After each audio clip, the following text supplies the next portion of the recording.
Mini Pakistan ആയതുകൊണ്ടാണ് രാഹുലും പ്രിയങ്കയും വിജയിച്ചത്. എല്ലാ ഭീകരവാദികളും രാഹുലിനും പ്രിയങ്കയ്ക്കും വോട്ട് ചെയ്യും.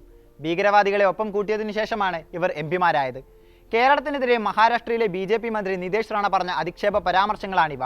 പൂനെ ജില്ലയിലെ പുരന്ദർ താലൂക്കിൽ ശിവപ്രതാപ് ദിനത്തോടനുബന്ധിച്ച് നടന്ന ചടങ്ങിൽ സംസാരിക്കുകയായിരുന്നു മന്ത്രി. മുൻ മഹാരാഷ്ട്ര മുഖ്യമന്ത്രി നാരായൺ റാണയുടെ മകൻ കൂടിയാണ് നിതേഷ് റാണെ. മഹാരാഷ്ട്ര തുറമുഖ വകുപ്പാണ് നിതേഷ് കൈകാര്യം ചെയ്യുന്നത്.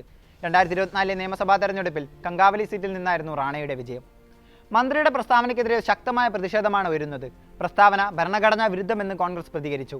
നിതേഷ് റാണയിൽ നിന്ന് മറ്റെന്താണ് പ്രതീക്ഷിക്കേണ്ടത്? വിദ്വേഷ പ്രസ്താവനകൾ നടത്താനാണ് അദ്ദേഹത്തെ തിരഞ്ഞെടുത്തത്. ഇപ്പോൾ അദ്ദേഹം രാജ്യത്തെ ഒരു സംസ്ഥാനത്തെ പാകിസ്ഥാനാണെന്ന് മുദ്രകുത്തിയിരിക്കുകയാണ്. അവിടുത്തെ വോട്ടർമാരെ ഭീകരർ എന്നാണ് വിളിക്കുന്നത്.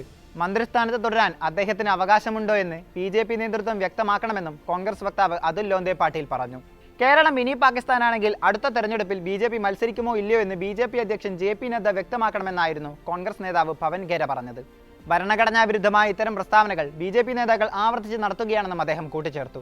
നിതേഷ് റാണയുടെ പ്രസ്താവനയിൽ മുഖ്യമന്ത്രി ദേവേന്ദ്ര ഫഡ്നാവിസ് ഇടപെടണമെന്ന് NCP ശരത് പവാർ വിഭാഗവും ആവശ്യപ്പെട്ടു. നിരന്തരം വിദ്വേഷ പ്രകോപന പ്രസംഗങ്ങൾ നടത്തുന്നതിൽ കുപ്രസിദ്ധനാണ് റാണെ. അദ്ദേഹം പരിപാടിയിൽ പങ്കെടുക്കുന്നുണ്ടെങ്കിൽ പ്രകോപന പ്രസ്താവന നടത്തുന്നില്ലെന്ന് ഉറപ്പാക്കണമെന്ന് മഹാരാഷ്ട്ര പോലീസ് പരിപാടിയുടെ സംഘാടകരോട് ആവശ്യപ്പെട്ടിരുന്നു.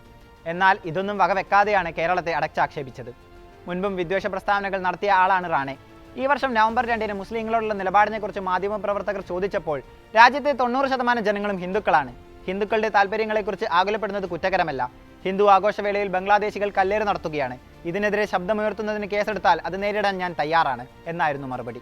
നേരത്തെ പള്ളിയിൽ കയറി ആളുകളെ കൊല്ലുമെന്ന പരസ്യ പ്രസ്താവന നടത്തിയ ആളാണ് നിതേഷ് റാണെ. വിദ്വേഷ പ്രസംഗം നടത്തിയതിന് ഇയാൾക്കെതിരെ കേസെടുത്തിട്ടുമുണ്ട്. ഗുരുതരമായ 68 വകുപ്പുകൾ ഉൾപ്പെടെ 38 FIR-കളാണ് നിതീഷ് റാണയ്ക്കെതിരെയുള്ളത്. കുറ്റക്കാരനാണെന്ന് കോടതി കണ്ടെത്തിയാൽ മത്സരത്തിൽ നിന്ന് അയോഗ്യനാക്കുന്നതടക്കമുള്ള വകുപ്പുകളാണ് ചുമത്തിയിരിക്കുന്നത്. മഹാരാഷ്ട്രയിലെ 288 MLA-മാരിൽ ഏറ്റവും കൂടുതൽ കേസുകളും ഇയാൾക്കെതിരെയാണ്.